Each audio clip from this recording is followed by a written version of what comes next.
दल उत्तर प्रदेश में महामना रामस्वरूप वर्मा अर्जक संघ के रूप में काम कर रहे थे, बाद में शोषित समाज दल बना और वो लड़ाई ओबीसी के नेतृत्व में हो रही थी।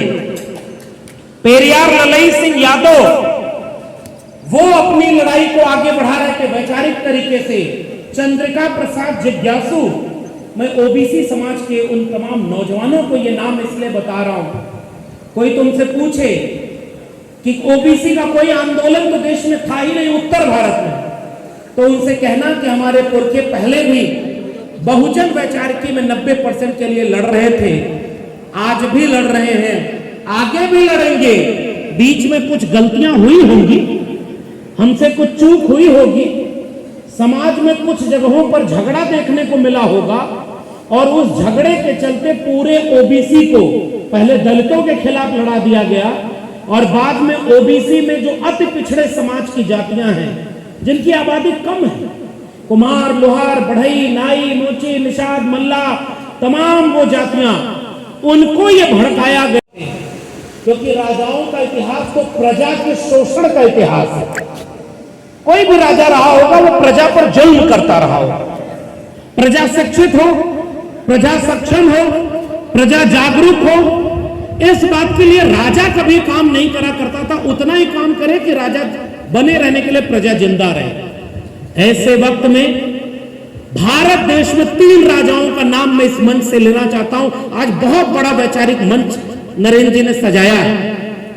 पहले राजा का नाम जिसने देश को जब तलवार हाथ में ली तो अपनी ताकत से इतना शक्ति का परिचय दिया कि कलिंग में जो नदी बहती थी उस समय के इतिहास की किताबें कहती हैं कि उसका रंग बदल गया था और जब उस तलवार को रख करके बुद्धिज्म का परचम फहराया तो अखंड भारत, ये झूठा सब आज बोलता है, उस जमाने में अखंड भारत बनाने का काम किया था उस चक्रवर्ती सम्राट अशोक को मैं याद करता हूं जिनका मूल विचार ही मानवता परक था।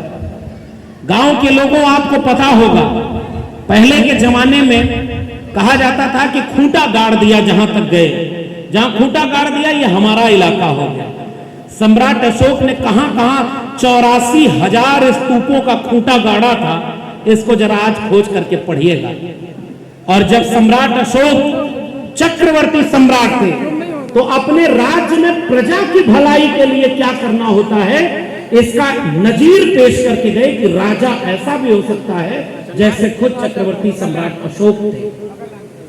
दूसरे राजा का नाम जो महाराष्ट्र में हुए, जिनको यह कहकर के कुछ लोगों ने राज तिलक करने से मना कर दिया कि ये तो राजा वाले तबके से आते ही नहीं, ये तो शूद्र हैं, राज तिलक करने के लिए बाहर से किसी को भेजा गया, उसके बाद भी नहीं माने, दोबारा राज तिलक हुआ और पूरे राज्य में उनको लगातार विरोध झेलना पड़ा।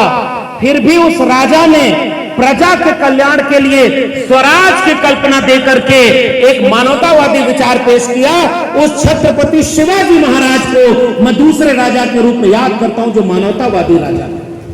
उनकी नजर में आप कहां हो, अपने आप से आप कुछ भी कह लो, आपको कोई सम्मान देने वाला नहीं। मैं आऊंगा उस विषय पर विस्तार से बात करूंगा, लेकिन छत्रपति शिवाजी महाराज का अपमान किया और राज तिलक नहीं होने दिया। छत्रपति शाहू जी महाराज उनकी विरासत को आगे बढ़ाते हैं। 1902, बहुत सारा वक्त बहुत ज्यादा नहीं लूंगा, लेकिन याद रखना उत्तर प्रदेश के लोगों, बिहार वालों ने तो अपने यहाँ जाति जनगणना कराकर बता दिया कि जिसकी जितनी संख्या भारी उसकी उतनी हिस्सेदारी नहीं है। उत्तर प्रदेश में तो जनगणना भी नहीं हुई। 1902 में कोल्हापुर रियासत में जनगणना कराई तो कोल्हापुर रियासत के राजा ने देखा कि उनके दरबार में 71 प्रमुख प्रशासकीय पद हैं, उनमें से 60 पर केवल ब्राह्मण है। अगर ये इटावा वाली घटना नहीं होती तो मैं दूसरे रूप में उसको कहता, लेकिन अब इस बात को जरा गौर से समझिएगा। फिर छत्रपति शाहू जी महाराज ने पता लगवाया कि उनके राज्य में उनकी आबादी कितनी है। तो पता चला 3%, 3.5% से ज्यादा नहीं। और दरबार में आबादी कितनी है? 90% से 95%। लिपिक के पदों पर जाति जनगणना कराई जब छत्रपति शाहू जी महाराज ने 1902 में, तो छत्रपति शाहू जी महाराज ने पाया 500 लिपिक के पद है, जैसे आजकल क्लर्क ग्रेड कह लीजिए, उसमें 10 केवल पद गैर ब्राह्मण थे। 490 पदों पर वही 3% के लोग थे। निचले पायदान के कर्मचारियों की गणना कराई तो पाया कि 35 में से 30 पदों पर केवल वही 3% के लोग थे। तो हम जिस राजा को याद कर रहे हैं, उस राजा ने साल 1902 में 26 जुलाई को गैर ब्राह्मणों के लिए, ओबीसी और दलितों के लिए पहली बार अपने राज्य में 50% आरक्षण लागू कर दिया था। इसलिए सामाजिक न्याय के जनक के रूप में हम छत्रपति शाहू जी महाराज को याद करते हैं। यह आरक्षण लागू करने का आधिकारिक काम पहली बार छत्रपति शाहू जी ने किया था। और वहां से जो रास्ता बना, ओबीसी समाज के जितने भी लोग आए होंगे, ये बात तो अब आप भी समझ रहे होंगे कि आपको किस चीज से रास्ता मिला। बाबा साहब डॉक्टर भीमराव अंबेडकर जब संविधान के प्रारूप समिति के अध्यक्ष बने, तो आरक्षण लागू करने का जो रास्ता शाहू जी बना के गए थे, उस रास्ते पर चल करके बाबा साहब ने भारत के संविधान में अनुच्छेद 15, अनुच्छेद 16 और ओबीसी के लिए अनुच्छेद 340 जोड़ा और रास्ता बना दिया कि अब राजा रानी के पेट से पैदा नहीं होगा, जनता के वोट से पैदा होगा और कोई भी अपने हक और पीछे लड़ने के लिए नहीं होगा। और संविधान को बनने का रास्ता छत्रपति शाहू जी महाराज के इस काम से आगे बढ़ता है। अब आइए, आज पर दुनिया में कोई ऐसा देश आपने देखा है जिस देश में दुनिया की सबसे बड़ी पॉलिटिकल पार्टी चुनाव लड़ने जाए तो उसके नेता बोले और यहीं से थोड़ा 20-25 किलोमीटर दाएं बाएं चले जाएंगे तो वो जगह है जहां का नेता, वहां का सांसद प्रत्याशी बीजेपी का बोला था, अब की बार 400 पार ताकि देश का संविधान बदलना है। बताओ महमूदाबाद के लोगों पहचान गए कि नहीं? उसको समझ गए ना कौन बोला था? आपका पड़ोसी। ऐसे 5 लोग उस पार्टी के बोले थे। पहला सवाल, दुनिया में कोई देश आपको पता है जिसमें उसकी सबसे बड़ी पॉलिटिकल पार्टी के नेता कहते हो कि हमें को संविधान बदलने के लिए वोट चाहिए? बताइए, देखा है क्या? जोर से बोले, कथा सुनने नहीं ना आए, ये वैचारिक मन से इसलिए हाँ नहीं बोलते रहिए, पता चले कि हमारी बात आपको पहुंच में आ रही है। अरे भाई, दुनिया में कोई इतिहास आपने पढ़ा जिसमें संविधान बदलने के लिए चुनाव पे लड़ रहा हो? नहीं। भारत में हुआ कि नहीं हुआ?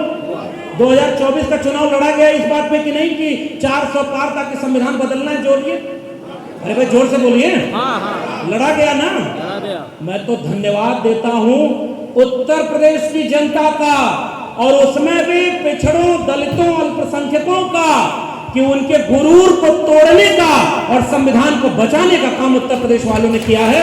और इस बात के लिए आपको मैं बधाई देना चाहता हूं, क्योंकि अगर पूर्ण बहुमत की सरकार इस बार बन रही होती तो आपको लगता है कि संविधान कहीं से बचा होता? नहीं। मैं एक बात और कहूं, हम लोग तो विश्वविद्यालय में पढ़ाए, असल बात यह है कि संविधान वैसे भी कुछ बचा नहीं है। संविधान को भीतर से खोखला कर दिया गया है। चुनाव आयोग को शिकायत की जाती है कि आपके यहां चुनाव निष्पक्ष नहीं हो रहा। लोकतंत्र की सबसे बड़ी जीत क्या होनी चाहिए?